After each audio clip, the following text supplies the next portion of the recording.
पिछले 10 सालों से consistent performance, no revenue drop, लगातार 16% के CAGR से प्रॉफिट ग्रोथ रेट और पूरे पेंट इंडस्ट्री का 60% का मार्केट शेयर ओन करता था एशियन पेंट 2024 तक। कोई कॉम्पिटिटर इनके आसपास भी भटकता नहीं था और इन्वेस्टर्स भी एशियन पेंट के फैन बन चुके थे।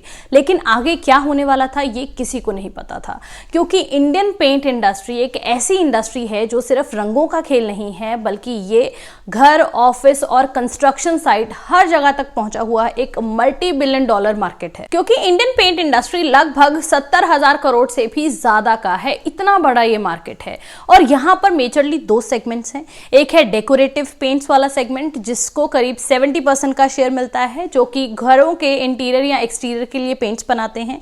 दूसरा सेगमेंट है इंडस्ट्रियल पेंट्स का, जिसमें 25 से 30% का शेयर है। यहां पर इंडस्ट्रियल, ऑटोमोबाइल और मशीनरी के लिए पेंट्स बनाए जाते हैं।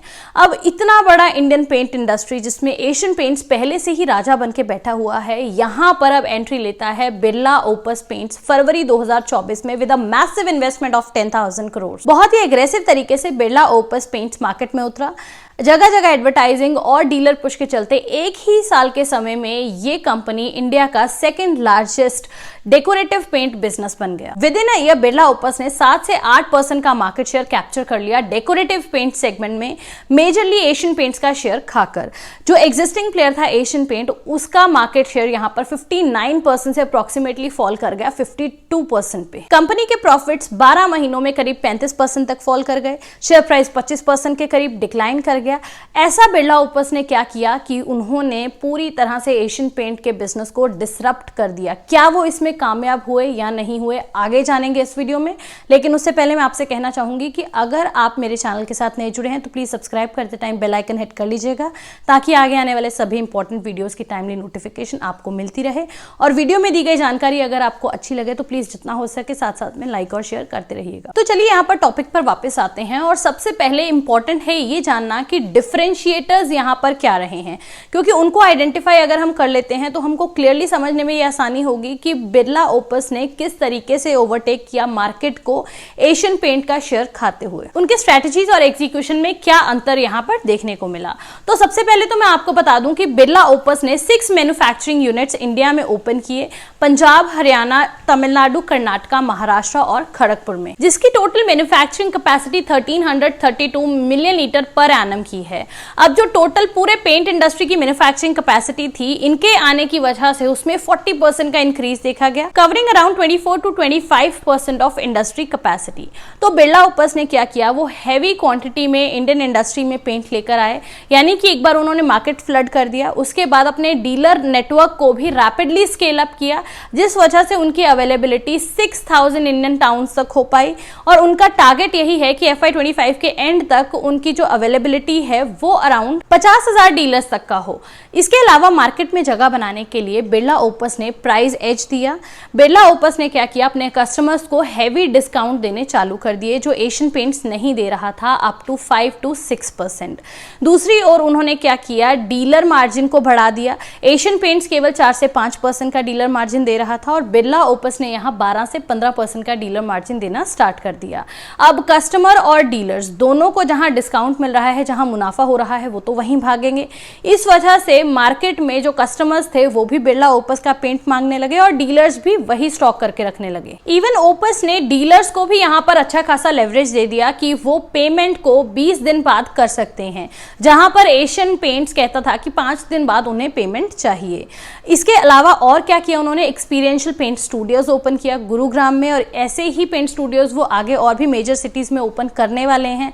फ्री टिंटिंग मशीन्स ऑफर की डीलर्स को, ताकि कस्टमर्स की नीड के हिसाब से डीलर उन्हें on the spot colour customise करके प्रोवाइड कर सके।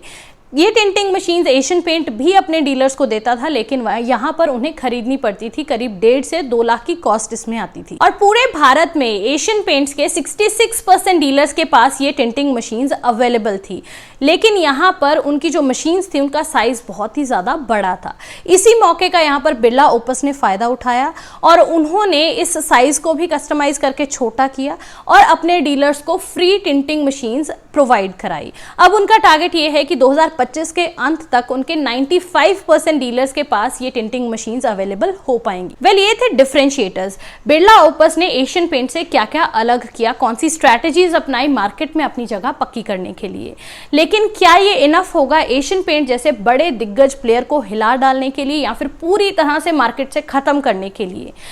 आप अपना ओपिनियन मुझे कमेंट सेक्शन में जरूर बताइएगा। लेकिन यहाँ पर एशियन पेंट्स की बात कर लेना भी उतना ही जरूरी हो जाता है, क्योंकि ये company as a market leader पिछले 80 सालों से मार्केट में राज कर रही है। इनका जो कोर बिजनेस है ये डेकोरेटिव और इंडस्ट्रियल पेंट्स का है, लेकिन फिर भी इन्होंने अपने बिजनेस को होम डेकोर सेगमेंट में भी डाइवर्सिफाई कर रखा है, जहां पर ये modular kitchen, bath fitting, lighting और फर्नीचर इन सब का भी काम करते हैं। हालांकि इस सेगमेंट से रेवेन्यू कंट्रीब्यूशन उतना ज्यादा नहीं देखने को मिल रहा है, सिर्फ 4 से 5% का है, बट स्टिल यहां पर डाइवर्सिफिकेशन इनके बिजनेस सेगमेंट में जरूर देखने को मिलता है। एशियन पेंट्स के 10 मैन्युफैक्चरिंग यूनिट्स हैं इंडिया में, प्लस इनके 26 से 27 फैक्ट्रीज हैं ओवर द ग्लोब, जहां पर 15 प्लस कंट्रीज में ये एग्जिस्ट करते हैं और 60 प्लस कंट्रीज में ये अपने प्रोडक्ट्स सेल करते हैं। इंडिया की बात की जाए तो 1.7 लाख इनके टच पॉइंट्स हैं या डीलर्स कह लीजिए। इंडियन पेंट इंडस्ट्री की किसी भी कंपनी से सबसे मजबूत और डीपेस्ट नेटवर्क है एशियन पेंट्स का, जो रिमोट से रिमोट रीजन में भी अवेलेबल है और लोगों का इस ब्रांड पर अटूट विश्वास है पिछले 80 सालों से, क्योंकि ये हर घर की पहली पसंद रहा है, फिर चाहे वो रूरल एरिया हो या फिर अर्बन एरिया हो। वहीं अगर ओपस पेंट्स की बात की जाए तो इन्होंने डीलर्स को इंसेंटिव देकर अर्बन एरियाज को या बड़े बड़े सिटीज को तो केटर कर लिया, लेकिन रिमोट रीजन को अभी भी ये केटर नहीं कर पाए हैं। ओपस एक नया ब्रांड है, फिर भी इसकी बैकिंग बहुत ही ज्यादा स्ट्रॉन्ग है, क्योंकि ये आदित्य बिरला ग्रुप का एक हिस्सा है जो ऑफर कर रहा है टेक ड्रिवन और मॉडर्न सॉल्यूशंस। बहुत ही एक्सपीरियंस्ड स्टाफ है इनका और तेजी से ये अपने नेटवर्क को एक्सपैंड भी कर रहे हैं। Advertising, deep discounts, dealer incentives और कैशबैक, इन सब स्ट्रैटेजीज को अपनाते हुए बिरला ओपस ने मार्केट में डेफिनेटली अपना जगह बना ली है और इसके चलते यहां पर एशियन पेंट्स डेफिनेटली प्रेशर में जरूर से रहा है, जो इनके क्वार्टर रिजल्ट्स में भी देखने को मिला है, जहां पर profit growth rate sharply decline किया है। ऑल्सो इनका price to earning ratio higher side पे है, तो ये भी एक क्वेश्चन हो जाता है। हाई वैल्यूएशन यहां देखने को मिल रहा है, तो डिस्काउंट वॉर के चलते बिरला ओपस को एक पुश डेफिनेटली यहां पर अग्रेसिव पुश मिला है, लेकिन इसमें मार्जिन थिन हो सकते हैं। वहीं एशियन पेंट्स के पास क्वालिटी और प्राइसिंग पावर दोनों ही है, हालांकि इनकी प्रॉफिटेबिलिटी अभी थोड़ी सी स्ट्रगल कर रही है।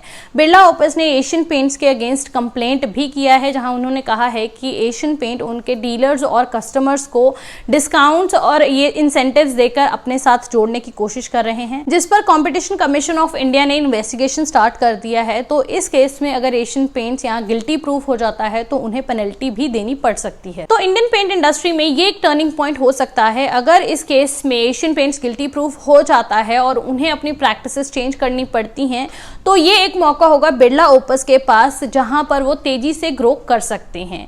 अब देखिए, इंडियन पेंट इंडस्ट्री जो है ये मेजरली मैन्युफैक्चरिंग फोकस्ड है, जिसमें हेवीली चीजें डिपेंड करती हैं रॉ मटेरियल की कॉस्ट पर। इसीलिए जिस कंपनी के पास प्राइसिंग एडवांटेज होगा उसको यहाँ पर डेफिनेटली लॉन्ग रन में फायदा मिल सकता है। और इंडिया में मेनली सारा का सारा रॉ मटेरियल इंपोर्ट किया जाता है, इसीलिए कॉस्ट को कंट्रोल कर पाना थोड़ा सा मुश्किल यहाँ पर हो जाता है। इसी चीज को मद्देनजर रखते हुए एशियन पेंट्स ने बैकवर्ड इंटीग्रेशन की स्ट्रैटेजी अपनाने की कोशिश की है कि जो रॉ मटेरियल मेनली चाहिए रहता है पेंट्स की मैन्युफैक्चरिंग के लिए, वो इन हाउस इंडिया में ही बनाए। इसका एक एग्जांपल देती हूँ। एक कंपाउंड रहता है विनाइल एसीटेट इथाइलिन, जो कि पेंट की प्रोडक्शन में मोस्ट इंपॉर्टेंट रोल प्ले करता है और इंडिया इस कंपाउंड का सबसे बड़ा इंपोर्टर है। अब एशियन पेंट्स ने यहाँ पर क्या किया है, विनाइल एसीटेट इथाइलिन का जो रॉ मटेरियल है उसे बनाने के लिए एक इन हाउस प्लांट सेटअप किया है दहेज में, जिसके लिए कंपनी ने 3250 करोड़ का इन्वेस्टमेंट किया। और अगर उनका ये प्लान सक्सेसफुली एग्जीक्यूट हो जाता है तो लॉन्ग रन में अगर देखा जाए तो कंपनी रॉ मटेरियल खुद से बना पाएगी, जिसकी वजह से उनका कॉस्ट और प्राइसिंग पर ज्यादा कंट्रोल होगा और उनके मार्जिन बेहतर होते दिखाई दे सकते हैं। फिलहाल कंपनी भले ही डिमांड की कमी फेस कर रही है, लेकिन अगर आप इनके फाइनेंशियल्स को स्टडी करोगे तो एक बहुत ही स्ट्रॉन्ग कंपनी एशियन पेंट्स दिखाई देती है, जो पिछले 10 सालों से कंसिस्टेंटली अच्छा परफॉर्म करती आई है। कोई भी रेवेन्यू ड्रॉप इसमें नहीं देखने को मिला है। और वहीं अगर बिरला ओपस की बात की जाए तो वो एक एग्रेसिव इन्वेस्टमेंट लेके आए 10,000 करोड़ का। उन्होंने तेजी से अपने बिजनेस को स्केल अप किया, लेकिन ये जो पूरा इन्वेस्टमेंट उन्होंने किया है ये किया है थ्रू बैंक लोन। इस वजह से लंबे समय में अगर हम देखें तो कंपनी के ऊपर डेफिनेटली डेट प्रेशर रहने वाला है। दूसरी ओर एशियन पेंट्स में ऐसा कोई भी डेट का इशू नहीं है। तो अगर लॉन्ग टर्म की बात की जाए, ओपस पेंट्स ये जो बैंक लोन है इसको रीपे करने में नाकामयाब हो जाते हैं तो फिर कंपनी दिक्कत में आ सकती है। या फिर अगर लॉन्ग टर्म में ही देखें कि डिमांड की कमी अगर आ जाती है, इकोनॉमी स्लो डाउन हो जाती है या इन्फ्लेशन राइज हो जाता है, तो ऐसे साइकिल्स में डिमांड की कमी डेफिनेटली हो सकती है, जिसके चलते कंपनी का सेल्स ड्रॉप हो सकता है और इनके प्रॉफिट ग्रोथ में भी हमें गिरावट देखने को मिल सकती है। इवन जो मैन्युफैक्चरिंग यूनिट्स बिरला ओपस ने सेटअप किए हैं उनकी मेंटेनेंस का खर्चा अलग से कंपनी के ऊपर बर्डन क्रिएट करेगा। अब जहां तक कस्टमर्स और डीलर्स की बात आती है, क्योंकि उन्हें यहां पर इंसेंटिव्स मिल रहे हैं, डिस्काउंट मिल रहे हैं, उनका जो क्रेडिट डेज हैं वो बिरला ओपस 15 से 20 दिन का उन्हें दे रहा है, जहां एशियन पेंट्स केवल 5 दिन बाद पेमेंट मांग रहा था। तो ऐसे में ये सब जो चीजें हैं ये डीलर्स के लिए काफी ज्यादा टेम्पटिंग है, तो वो डेफिनेटली मार्केट उस तरफ शिफ्ट कर रहा है। लेकिन भरोसा अभी भी एशियन पेंट्स पर ही है, क्योंकि इनकी अवेलेबिलिटी, इनका नेटवर्क किसी भी इंडियन पेंट इंडस्ट्री की कंपनी से बहुत ज्यादा मजबूत है। एशियन पेंट के पास ब्रांड पावर है, 80 सालों का लोगों का भरोसा है। वहीं बिरला ओपस एक एग्रेसिव न्यू कमर है जिसने मार्केट को बहुत ही तेजी से केटर किया है अपने इंसेंटिव्स और एडवर्टीजमेंट के थ्रू। तो यहाँ पर सवाल क्या उठता है कि इस रेस में कौन जीतेगा, बिरला ओपस या फिर एशियन पेंट्स? आप अपना ओपिनियन मुझे कमेंट सेक्शन में जरूर बताइएगा। वीडियो इन्फॉर्मेटिव लगा हो तो जितना ज्यादा हो सके लाइक और शेयर कर दीजिएगा, और साथ ही मेरे चैनल को सब्सक्राइब करते टाइम बेल आइकन हिट करना ना भूलें। जल्दी मिलेंगे अगले वीडियो के साथ, तब तक के लिए take care, thank you for watching.